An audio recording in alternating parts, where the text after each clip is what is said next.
Can you imagine tilling your land, the same soil your family has worked for generations, and stumbling upon something that rewrites history?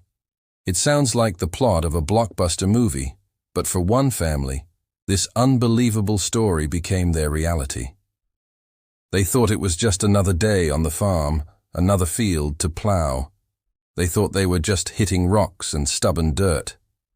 But what lay sleeping beneath their feet was a secret hundreds of years old, a magnificent ghost from a forgotten era. This isn't just a story about finding an old object. It's about unearthing a time capsule that connects us directly to the past. How did a massive ship end up buried under a farm, miles from the sea? And what treasures, what stories did it hold within its wooden heart?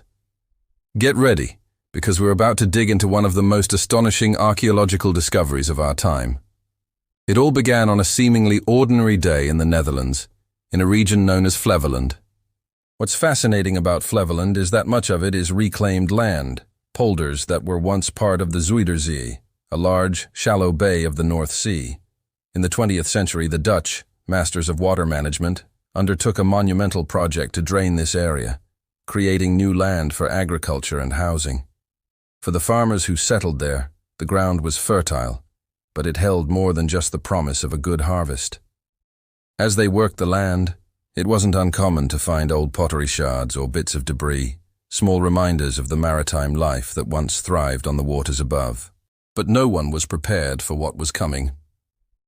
In 1986, a farmer was deep ploughing his field, a process that turns the soil over more deeply than usual. His plough kept snagging on something large and unyielding. Frustrated, he initially assumed it was just a collection of large, stubborn rocks, or maybe some old, forgotten debris from the land reclamation project. But as he and his neighbors began to investigate, clearing away the dark, heavy clay, the outline of something extraordinary began to emerge. It wasn't rock, it was wood. Huge, curved timbers, held together by ancient-looking fasteners. The more they dug, the clearer it became. This was the unmistakable frame of a ship's hull. A ship buried nearly 20 feet beneath the surface of a modern farm. The news spread like wildfire. Archaeologists and historians descended upon the quiet field, their excitement palpable. This wasn't just any old boat. Initial analysis revealed it was a koge, or cog, a type of ship that dominated the trade routes of northern Europe during the medieval period. These were the workhorses of the Hanseatic League, a powerful commercial and defensive confederation of merchant guilds and their market towns. Cogs were known for their clinker-built construction with overlapping hull planks and a single, large, square sail. They were the container ships of their day, capable of carrying vast quantities of cargo like grain, timber, fish, and wine across the unforgiving North Sea and Baltic Sea. The discovery was monumental. Finding a cog was rare enough, but finding one in this state of preservation was practically unheard of. Buried in the oxygen-poor clay of the former seabed, the ship had been protected from the elements that would normally cause wood to rot and decay. It was as if time had been frozen. The archaeologists had a nearly complete vessel on their hands, offering an unprecedented glimpse into medieval shipbuilding and maritime life. The team had to work with extreme care. The waterlogged wood, while preserved, was incredibly fragile. Once exposed to the air, it could quickly dry out, shrink, and disintegrate. A massive coordinated effort was launched to excavate the ship. A huge tent was erected over the site to control the environment, and a complex system of sprays and scaffolding was put in place. As the painstaking excavation continued, the ship began to reveal its secrets. It measured roughly 65 feet long and 23 feet wide, a standard size for a trading cog of its time. Dendrochronology, the science of dating tree rings, was used on the oak timbers of the hull. The results were astounding. The trees used to build the ship were felled around the year 1380. This meant the ship sailed the seas over 600 years ago, during the height of the Hanseatic League's power. It was a direct link to a world of bustling medieval ports, powerful merchant guilds, and daring sailors navigating by the stars. The ship was a tangible piece of the world of Chaucer and the 100 Years' War. But the hull was just the beginning. The real treasure lay in what was found inside. The archaeologists carefully sifted through the sediment that had filled the ship over the centuries. It was a treasure trove, not of gold and jewels, but of everyday objects that painted a vivid picture of life on board. They found leather shoes, remnants of woolen clothing, and cooking pots still blackened by soot from the galley fire. They discovered fishing gear, tools for ship maintenance like hammers and axes, and even personal items. One of the most poignant finds was a small, intricately carved wooden figurine.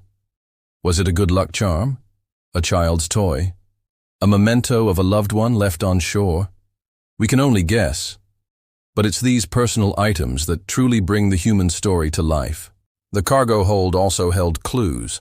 Analysis of the sediment revealed pollen and seeds, indicating the ship might have been carrying grain or other agricultural products. But perhaps the most significant discovery inside the hull was a brick-lined hearth, a sort of onboard kitchen or galley. This was a crucial find, as it provided concrete evidence of how sailors cooked and kept warm on long, cold voyages. Seeing the actual structure, rather than just reading about it in old texts, was a game-changer for maritime historians. They could now understand the practicalities of life at sea in the 14th century with incredible clarity. The ship wasn't just an artifact, it was a floating, or rather sunken diorama of medieval life. So, how did this mighty vessel end up in a farmer's field? The evidence suggests a dramatic end. The ship likely sank during a storm on the Zuider Zee. It settled on the seabed, and over the centuries layers of silt and clay slowly enveloped it, creating the perfect anaerobic environment for preservation. When the Dutch drained the Zuider Zee to create the Flevoland polder in the 20th century, the water receded, but the ship remained entombed in the mud, its existence unknown, waiting silently beneath the new land. The farmer's plough, centuries later, was the final key to unlocking this incredible time capsule. It's a powerful reminder that the landscapes we see today often hide dramatic histories right beneath our feet. Once fully excavated, the next great challenge was preserving the ship. The timbers were carefully transported to a specialized conservation facility. There, they underwent a long and delicate process.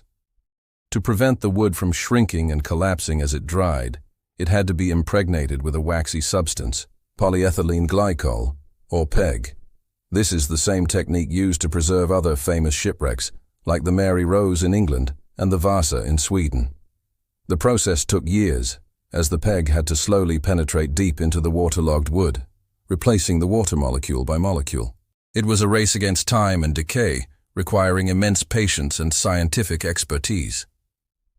Today, the IJsselkogge, as it has been named after the nearby IJssel River, is a centerpiece of the Batavia Land Museum in Lelystad.